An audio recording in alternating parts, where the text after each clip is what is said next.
A la madre, estoy muy grandote. No, ya no se puede. Buenas noches, cámara. Estamos transmitiendo del canal de Socialistas Unidos Revolucionarios con los temas del día de hoy. Infonavit sin fondos. El América Trirratón.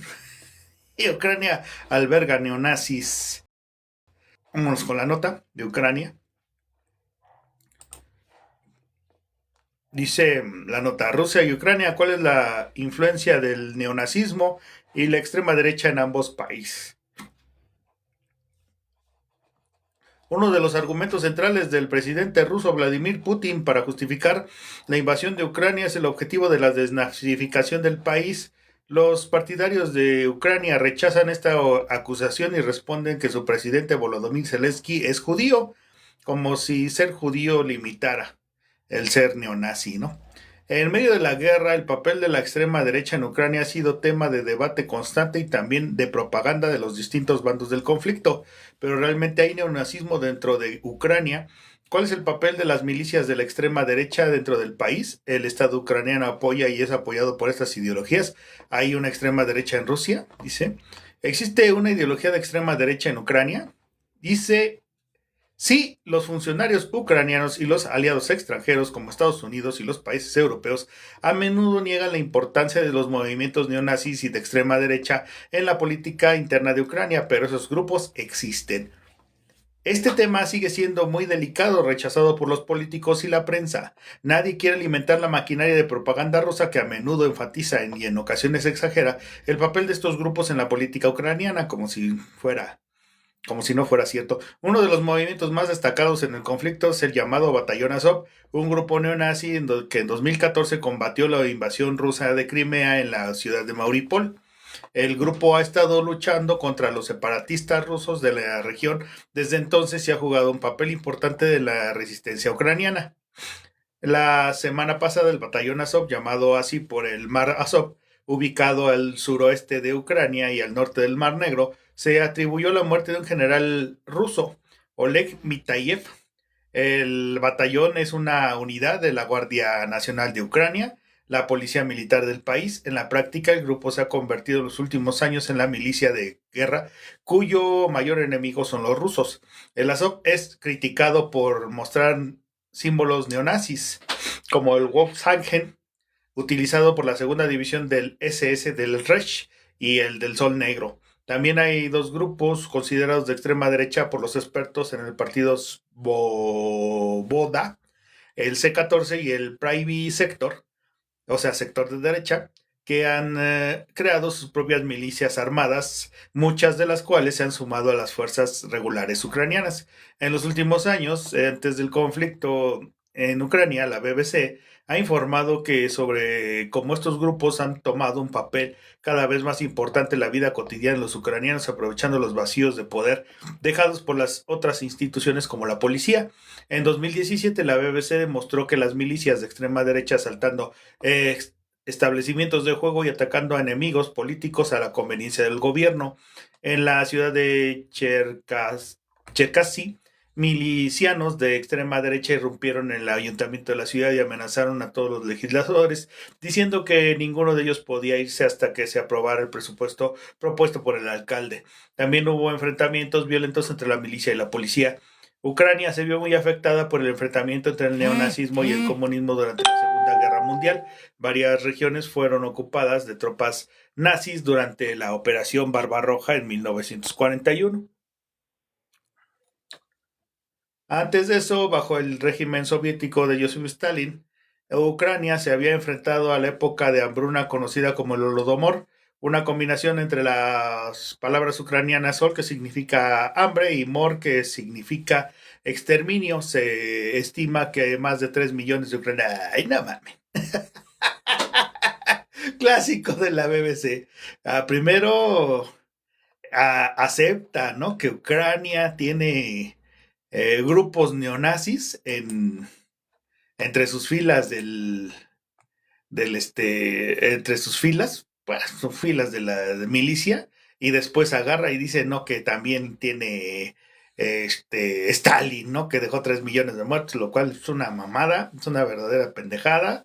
De hecho, nosotros tenemos el dato bien fundamentado en el libro de La Otra Mirada de ay, madre de Dios, se me olvidó. Se me olvidó el autor. Y bueno, aquí es donde se dice que solamente murieron 300,000 personas durante toda la guerra, incluyendo los batallones del fascismo, ¿no? Entonces, si fueron 300,000 personas, 200,000 de ellas marcharon en el, ¿cómo se llama? Marcharon en la marcha de la vergüenza, que se organizó en Rusia, cuando detuvieron a todos los fascistas que habían tratado eh, de, este, de tomar Rusia, ¿no?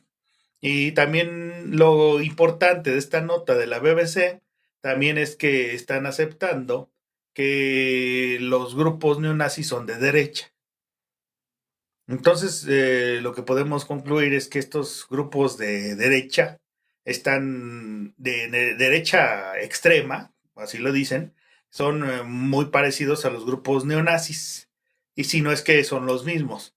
Entonces, además de esto, esta guerra con Ucrania ha sido el perfecto distractor para Rusia. ¿Por qué? Porque Rusia ha dejado de un lado a Siria y a Palestina, los cuales pues han sido arrasados por Israel.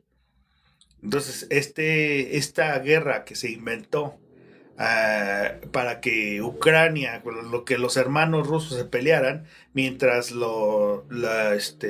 Israel avanzaba sobre Occidente, sobre Medio Oriente, perdón.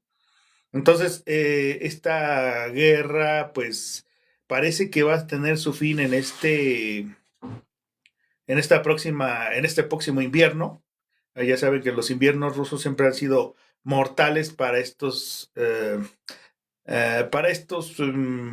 grupos de que quieren irrumpir en Rusia, ¿no? Que quieren tomar Rusia. Siempre ha sido mortal el invierno ruso para este tipo de gente. Entonces, pues yo lo que veo es que va a terminar esta guerra cuando mucho en febrero, en enero, febrero, ahora sí ya le va a dar fin, porque finalmente Israel y Estados Unidos cumplieron sus objetivos de avanzar sobre Medio Oriente, aunque están eh, sacrificando el peón que es Ucrania, ¿no? Ganan 2 caballos y pierden un peón.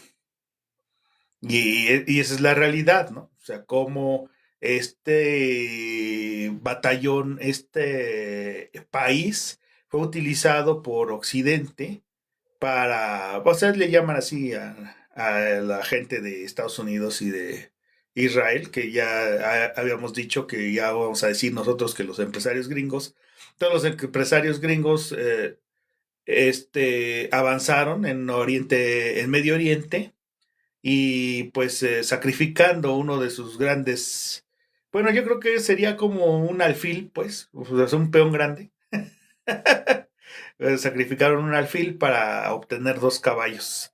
Las dos posiciones estratégicas de Siria y Palestina, una por sus recursos naturales y la otra por estar más metida en Medio Oriente, y seguir con la expansión de la OTAN hacia Rusia, ¿no?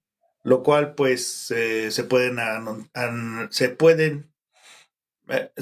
achacar un triunfo estos extremistas de derecha, porque pues también Vladimir Putin dicen que es de derecha, que yo no lo veo tanto de derecha, pues, pero sí ha tenido esos gestos, ¿no? Que tienen sí, finalmente los de derecha. Bueno, entonces se pueden apuntar estos, eh, estos dos, eh, estos dos triunfos por una derrota, lo cual pues sigue beneficiando a Estados Unidos y a Israel. Así es de simple y sencillo. No le busquemos también pies al gato. Esta fue una guerra distractora, esta fue una guerra para poder avanzar en otro frente. Así como ahorita está avanzando el prismo en Morena, ¿no? Y uno de esos bastiones del prismo, pues se llama el América, ¿no? Dice la nota. Espérame tantito en lo que se recupera. Ya se recuperó. Dice, escándalo de corrupción en Club América, revelan desvíos de fondos del cuerpo técnico del Tano Ortiz. El Club América se encuentra en medio de una investigación por corrupción que involucra al exdirector de Performance Deportivo, Paolo Pacione. En el caso que ha generado conmoción en las instalaciones del Nido Azul Crema, se reveló que Pacione habría realizado compras con sobreprecio de productos deportivos y de rehabilitación con el fin de obtener comisiones ilícitas por un monto cercano a $1,000,000 mexicanos. Una madre. Una auditoría interna realizada en el club alertó sobre los manejos indebidos llevados a cabo por Paolo Pacione, quien actualmente desempeña el cargo de preparador físico en el equipo de Rayados. Según los documentos filtrados en medio de las comunicaciones que estableció, es que esto del fútbol mexicano es una cloaca interminable de complicidad. Se estableció una asociación directa entre Pacione y dos empresarios que manipulaban los precios de los equipos utilizados en la remodelación de las instalaciones del Club América, lo que permitió al canadiense, y luego el canadiense, chingada madre, desviar una suma significativa de 2.4 millones de pesos invertidos por el club. Los empresarios involucrados en esta trama de corrupción son Alejandro Beregón, propietario de Sports Marketing Intelligence, y Eleazar Hernández Díaz, dueño de EHD, una empresa dedicada al suministro de equipo deportivo. Pacione actuaba como intermediario entre estos empresarios y el club, obteniendo una comisión por cada compra o venta realizada. La auditoría también reveló que en 2021 Pacione intentó adquirir productos usados del Miami FC de la United Soccer League, equipo en el que se había trabajado previamente como preparador físico. Pocos meses después, Pacione se unió al Club América. La investigación sobre este caso de corrupción continúa en curso. Sin embargo, se ha confirmado que una de las condiciones impuestas por Fernando Ortiz para aceptar el puesto de director técnico de Rayados fue llevar a cabo una renovación completa en el gimnasio del primer equipo, supervisada por el propio ex preparador físico de las Águilas. Además de las irregularidades a nivel directivo, se descubrió que el director Miguel Layún adquirió un equipo de rehabilitación llamado Desmotec a través de Paolo Pacione, a un costo inflado y para uso personal. Esta transacción le habría generado al canadiense una comisión de aproximadamente 100,000 pesos. La gravedad de estas acusaciones pone en entredicho la integridad del cuerpo del Tano Ortiz en el Club América y se espera que se tomen las medidas necesarias para esclarecer el caso de confirmarse las irregularidades cometidas. Fíjense, o sea, cómo está metido el América en el Club Monterrey. Ahora entiendes por qué el Club Monterrey fue uno de los que llegó a la final. Ahora se entiende que no hayan hecho una gran reclamación, ¿no? Cuando se supone que les quitaron el campeonato. Ahora se entiende por qué los árbitros también favorecieron al Monterrey, porque todo es corrupción. Todo el fútbol mexicano es corrupción y todos los equipos están entremezclados en ellos, y los más cercanos ahorita son el América y el Monterrey. O sea, fue casi como, esta final fue casi como un América Necaxa cuando estaba Televisa bien metido con el América y el Necaxa. Entonces lo que estamos viendo es que estas finales no se dan así por casualidad, se dan por las complicidades que tienen entre esos grupos. Y obviamente entre esos grupos también hay motivos políticos. No dejemos de lado que la cuarta se ha dedicado a rescatar a Emilio Azcárraga bajo todas las posibles alianzas que puedan tener. ¿Por qué? Porque con la SEP, por ejemplo, le dieron un contrato de miles de millones de dólares. Por ejemplo, ¿no? Con lo de la transmisión de la de las clases por medio de la pantalla de TV, ¿no? Por el motivo de la pandemia. También se ha rescatado a Televisa por medio del Teletón. El gobierno de cuarta, ya sea de López Obrador o de esta clase de Sheinbaum, ha sido uno de los promotores de este fraude llamado Teletón. El mismo Teletón que decía López Obrador que ni con todos los teletones del mundo podría Televisa reparar el daño que le hizo a México. El mismo Teletón que ahora Claudia Sheinbaum está impulsando y que le va a condonar seguramente impuestos. ¿Por qué? Porque ya habló con ella Emilio Azcárraga a través de su testaferro. Esta señora se llama Galilea Montijo, que antes de que empezara siquiera la campaña de esta Claudia Sheinbaum, ya se habían reunido precisamente para eso, para ver los contratos que les iban a dar de publicidad. Y un contrato de publicidad que ni siquiera se ha esclarecido. O sea, hasta el momento no sabemos cuánto gastó Claudia Sheinbaum en su campaña. Esa es una realidad, porque esta vieja tiró la casa por la ventana.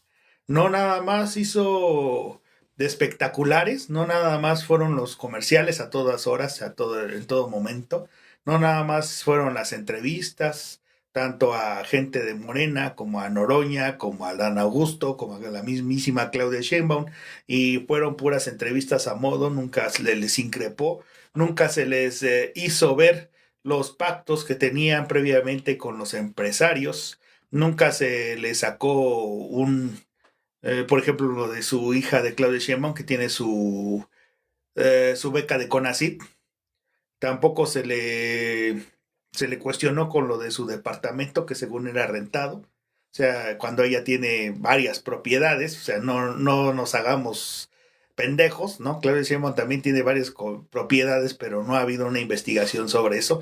Y pues eso es parte del pacto, ¿no? Tú no me investigas, yo no te digo nada y sin embargo te rescato por debajo del agua, diciendo que el Teletón sí sirve, diciendo que las cosas que hace Televisa campeones. Firulayo. Y pues, sí, buenas Rubén, noches. chicos, dados, tap, tap, tap, tap.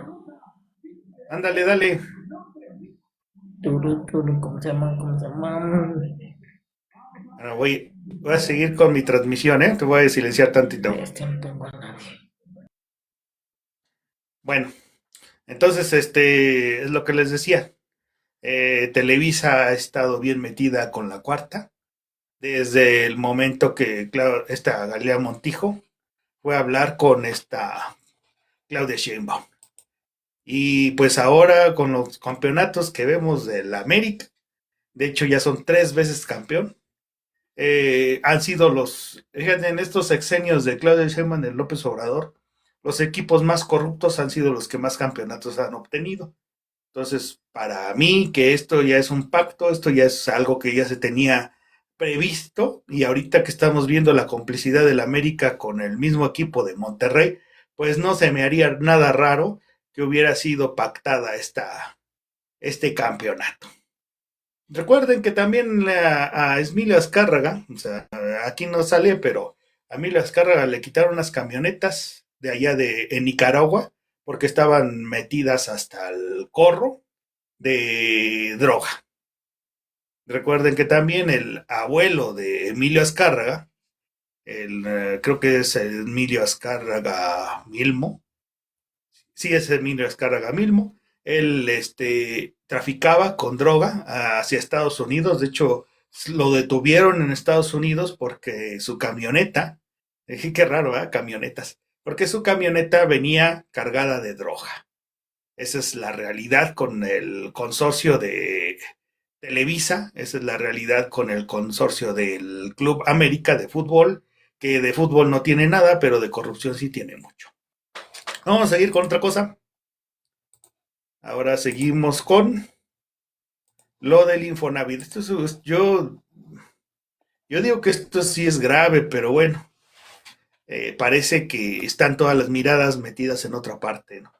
Infonavit en la mira. SIP pone al instituto en revisión especial negativa por transacciones. La calificadora explicó que las series en revisión corresponden a 3 transacciones bajo los denominados de CDBITOT que se colocaron en 2011 y 2015.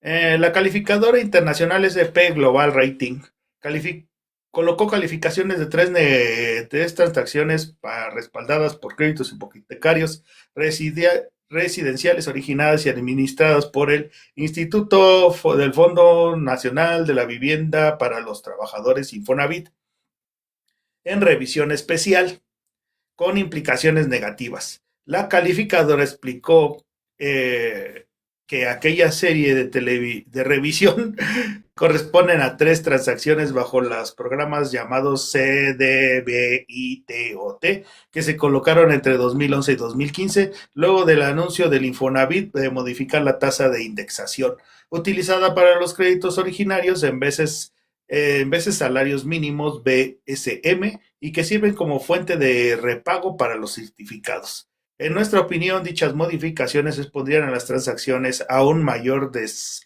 descalce derivado de la denominación de los activos ahora fijos y los pasivos en dólares de unidad de inversión. El hecho de que la tasa de indexación del activo se mantenga fija podría limitar su capacidad de soportar pérdidas bajo los escenarios de estrés consistente de su actual nivel de calificadora, dijo SP en una nota. En Infonavit queda a la mira de SP quien podría poner a la baja las calificaciones de deuda de la escala nacional si no muestra solidez crediticia. La calificadora recordó que a partir de enero de 2025 la tasa de indexación utilizada en créditos originarios de BSM se fijará en una tasa del 0%. Derivado de esto, tanto el saldo insulto y las mensualidades de dichos créditos se mantendrán fijas. Por otro lado, las clases que calificamos se encuentran denominadas en UDIs, por lo que su balance se actualiza conforme a la inflación, agregó.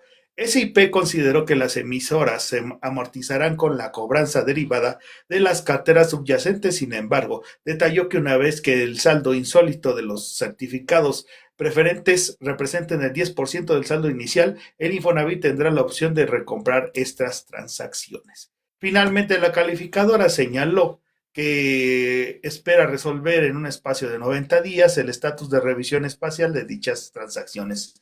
Podríamos bajar las calificaciones de deuda a escala nacional en uno o varios niveles si consideramos la protección crediticia que no fue capaz de soportar las pérdidas. Pues en pocas palabras nos están diciendo que, órale, ya se fue. En pocas palabras nos están diciendo que el Infonavit no tiene dinero.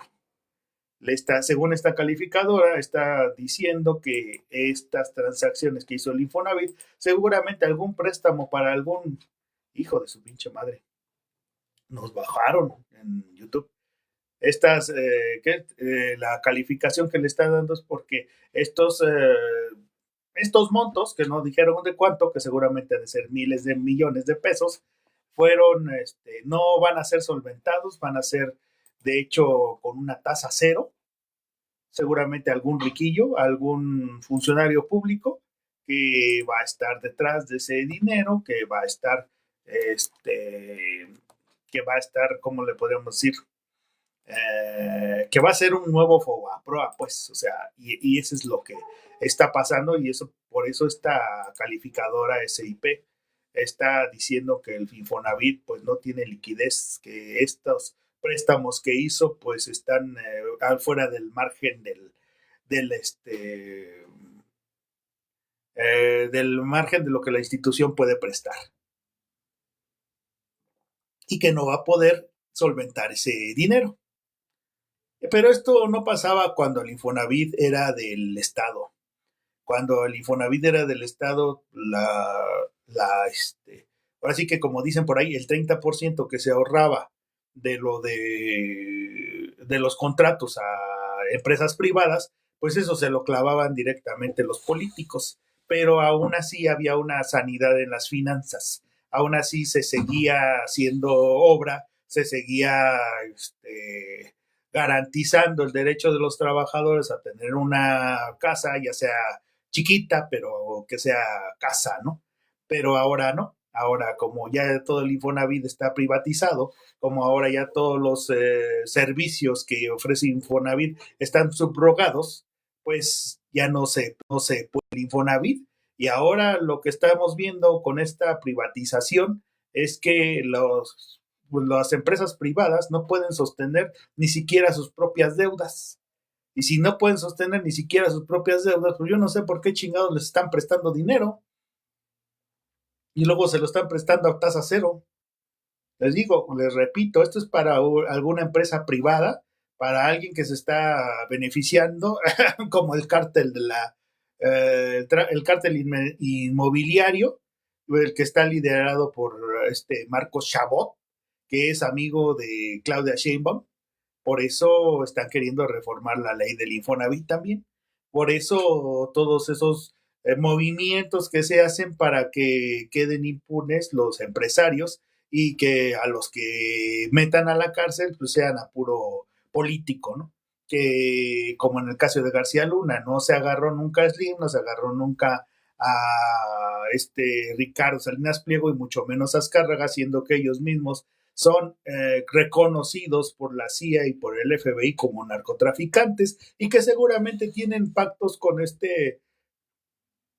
García Luna. De hecho, hasta Televisa iba a sacar una telenovela de García Luna haciendo el superpolicía, que ahorita seguramente este guión de esta telenovela se le va a pasar a García Harfuch. Fíjense, o sea, hasta el mismo apellido, ¿no? No cambian ni siquiera los apellidos, siguen siendo los mismos corruptos de siempre, siguen siendo la misma mierda que ha llevado a este país a la destrucción. Y sin embargo, hay mucha gente pendeja que todavía alaba a esta cuarta deformación, que no se le puede decir de otra manera, la cuarta deformación del capitalismo, porque el capitalismo todo lo que toca lo hace caca. Todo lo que toca el capitalismo lo hace mierda y lo estamos viendo con el Infonavit, con el IMSS, con el Secretaría de Comunicaciones y Transportes, con todas las empresas paraestatales que tenía México, que que nos había llevado a ser una de las 12 principales economías del mundo y que ahora ya estamos como en el 20, en el 30. Incluso muy por debajo de Argentina, porque Argentina, con toda la superinflación y con todo el desmadre que trae un crecimiento del 2% y México viene como en el 1.6, 1.2, 1.3. Y así nos están llevando, o sea, según esto, la extrema derecha era la que nos iba a llevar, pero eh, esta izquierda de cagada, esta izquierda que es una derecha disfrazada de rojo, nos está llevando a peores resultados que incluso si tuviéramos un Milei en la presidencia. Imagínense lo que es eso. Bueno, pues vámonos despidiendo a la gente de YouTube. Meño nada más estuvo aquí con nosotros y con la gente de TikTok.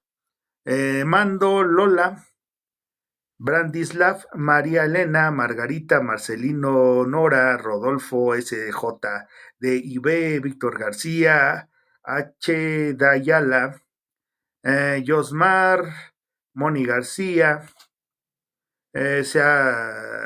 Manuel García, Esme, Juan Patricio, Pascasio, Virginia, Alexandra, Bodegas Iterre, William, Tininín, Álvarez, muchas gracias Álvarez por darnos no me gusta, Guillermo Jaramil, Lope Ochoa, La Chona, Irene, Viole, Susi García, Álvarez, José, Siri, Lucía Nieves, Nava, ABS Santo, Arturo Olmedo, María Guadalupe, Abel Gaitán, Coquis, Hilarión, Emilia, Luciana, Pato, Arturo, Mari, Lucina Hernández, Jorge Díaz, Eliatac, sí, Eliatac, Kitty Boy, 140, María, Riesta, Edmundo, User, Miguel, Gio Ramírez, Lourdes, Manuel Montaño, Eo Galis,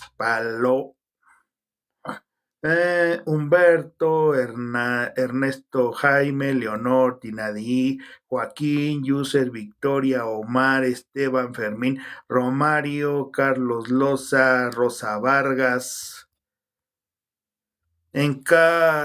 Encarna Morante, Yolanda, Nadia, Rafi, Celio Flores, Leticia, Roxy Venegas, Nori Pichardo, Estrella de Belén, Olga Pérez, Jaime, Fortuna Men, Agustina, Martina, Francisco Cama, user 5WD, Guadalupe Moral, Michis, Rol Magallanes, Bet, Manuel,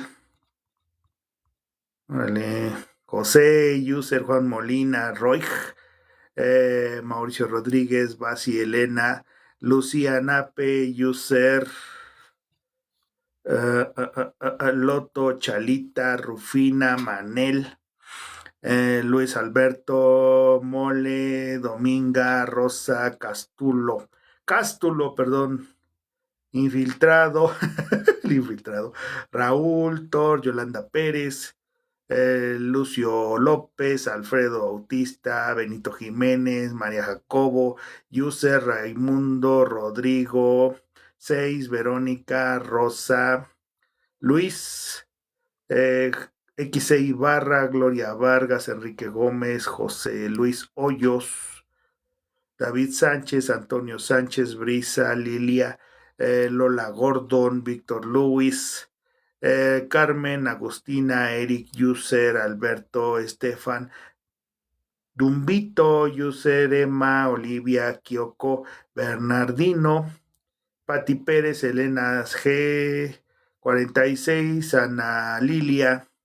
Muchas gracias, cámaras, por estarnos acompañando en esta transmisión. Mando, Jesús, Alicia, Adriana, Marta, Tita Molinar, Conchita. Y recuerden, en Sur estamos pasando de la resistencia a la organización. Ustedes están escuchando esto, también están pasando de la resistencia a la organización. Buenas noches y nos vemos en la próxima transmisión. Bye.